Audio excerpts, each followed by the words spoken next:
बोलिए गणेश भगवान की। गणेश पूजा के मेला हमें है, गणेश पूजा के मेला हमें है, गणेश पूजा के मेला हमें है। जान आई है शाम के बेला में, गणेश पूजा के मेला में। जान आई है शाम के बेला में, कई टोला के मेला में। हे जल्दी आई है गे थाली सजई है गे, हे जल्दी आई है गे थाली सजई है गे, आ नहीं पड़ी है झमेला में। जान आई है शाम के बेला में, गणेश पूजा के मेला में। हे जान आई है शाम के बेला में, मधुबनी के मेला में। हे जल्दी आई है गे थाली सजई है गे, हे जल्दी आई है गे थाली सजई है गे, आ नहीं पड़ी है झमेला में। हे जान आई है शाम के बेला में, गणेश पूजा के मेला में है, गणेश पूजा के मेला में है।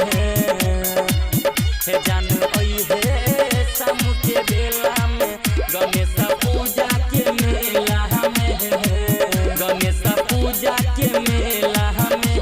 Presented by Lovely Films Entertainment। कॉले तैयारी पेन्ही के साड़ी, धोई के गहारी गे हे, गहारी गे हे, गहारी गे हे। कॉले तैयारी पेन्ही के साड़ी, धोई के गहारी गे हे, गहारी गे हे, गहारी गे हे।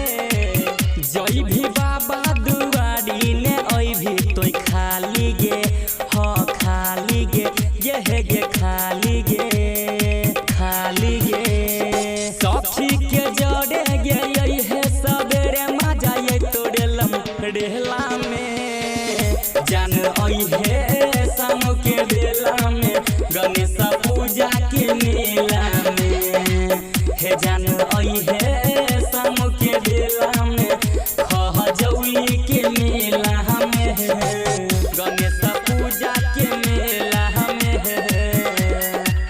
हे जान आई है शाम के बेला में, गणेश पूजा के मेला में है, गणेश पूजा के मेला में है। Maithili star Gupta music studio Kasma मरार।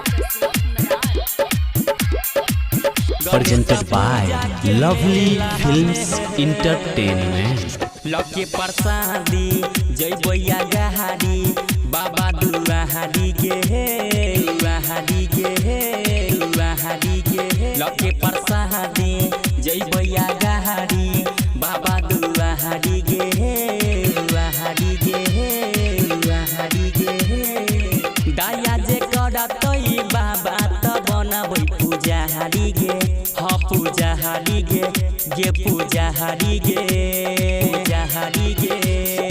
शिवम अंकित कहै छौ नहीं तू आई है या केला में। जान आई है शाम के बेला में, गणेश पूजा के मेला में।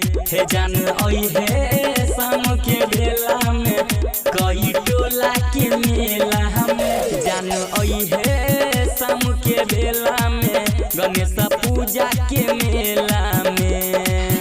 हे जान आई है शाम के बेला में, मधुबनी के मेला में।